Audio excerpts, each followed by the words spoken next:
আমরা চাই যে তাহাজুদের সময় যেন রেজাল্ট না আসে।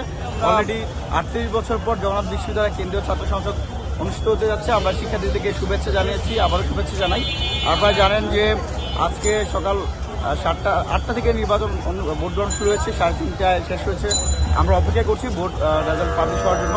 এখন পর্যন্ত আপনি যে কথাটা বলেছেন যে আমরা দেখতে পেয়েছি সকালেই একজন নির্বাচন পরিচালনা কমিটির সদস্য হিসেবে পরিচয় দিয়েছেন, পরবর্তীতে শুনতে পেয়েছি শিক্ষক বা কোনো কিছু না, এরকম একজনকে শিক্ষার্থীরা তাদেরকে পুলিশের কাছে হেফাজত করে। পরবর্তীতে আরেকজন কথা শুনলাম, বা সবচেয়ে মোটা দাগে আমরা শুনতে পেয়েছি কালেরকণ্ঠ পত্রিকায় একটা রিপোর্ট আসছে যে শিবিরের একজন প্রার্থী ভোট কেন্দ্রে ঢুকে গেছেন, বা মোটা দাগে এরকম কিছু অভিযোগ আমরা শুনেছি। ওভারঅলে আমরা মনে করি এখন পর্যন্ত যে বিষয়গুলো আসছে, মোটা দাগে শান্তিপূর্ণ একটা নির্বাচন অনুষ্ঠিত হয়েছে।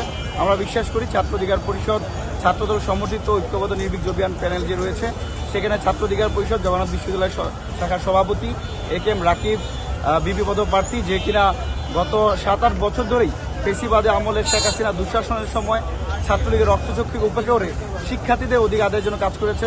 বিশেষ করে জগন্নাথ বিশ্ববিদ্যালয়ের শিক্ষার্থীদের প্রাণের দাবি, হল সংস্কার আন্দোলন, দ্বিতীয় ক্যাম্পাস বিনির্মাণ সেনাবাহিনীর হাতে দেওয়া, হল, তারপর ক্যাফেটেরিয়া খাবার মান বৃদ্ধি করা, যাতায়াত, আবাসন সংকট, এই বিষয়গুলো নিয়ে কিন্তু আন্দোলন সংগ্রামের পুরোধা হিসাবে AK রাকিবকে জগন্নাথ বিশ্ববিদ্যালয়ের শিক্ষার্থীরা তাকে মেনে নিয়েছে। আমরা মনে করি যে 11,000 উপর শিক্ষার্থীরা ভোট দিয়েছে, তাদের ম্যান্ডেট নিয়েই আগামীতে আজকের রেজাল্টের মধ্যে দিয়ে AK রাকিবকে বিপি নির্বাচিত করা হবে। তার ধারাবাহিকতাও সে ছাত্রদের জন্য কাজ করবে, আমরা সেটা বিশ্বাস রাখি। পাশাপাশি যেই জায়গাগুলোতে অনাকাঙ্ক্ষিত অনভিপ্রেত ঘটনাগুলো ঘটেছে, সেগুলো আরও তদন্ত সাপেক্ষে ব্যবস্থা নেওয়ার আমরা দাবি জানাচ্ছি। আমরা চাই যে তাহাজুদের সময় যেন রেজাল্ট না আসে। অলরেডি 3:30 যদি ভোট গণনা শুরু হয়ে যায়, 3:30 পর্যন্ত ভোট চালু হয়েছিল, এর পরবর্তী সময় এখন বাজে প্রায় 8টা, এবং আরও বেশি দেরি হলে হয়তো 12টা-1টার মধ্যে আমরা ভোটের রেজাল্ট পাবো। আমরা চাই না কোনোরকমভাবে যে তাহাজুদের সময় 3টা-4টা বাজে ইলেকশনের রেজাল্ট আসুক, যেই রেজাল্টে ইলেকশন ইঞ্জিনিয়ারিং করার সুযোগ থাকে, ষড়যন্ত্র করার সুযোগ থাকে। ইতিমধ্যে আমরা জিওগ্রাফি একটা ডিপার্টমেন্টের রেজাল্ট শুনতে পেয়েছি, 2টা মেশিনে 2 রকম রেজাল্ট আসছে।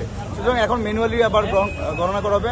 আমরা প্রত্যাশা রাখি নির্বাচন কমিশন থেকে শুরু করে যারা আছে তারা যেন নিরপেক্ষতা বজায় রাখে, তারা যেন কোনো পক্ষপাত দুষ্ট আচরণ না করে। বিগত প্রায় 38 বছর পর যে নির্বাচন অনুষ্ঠিত হতে যাচ্ছে, সেই নির্বাচন যেন কলঙ্কিত না হয়, আমরা সেটাই প্রত্যাশা রাখি।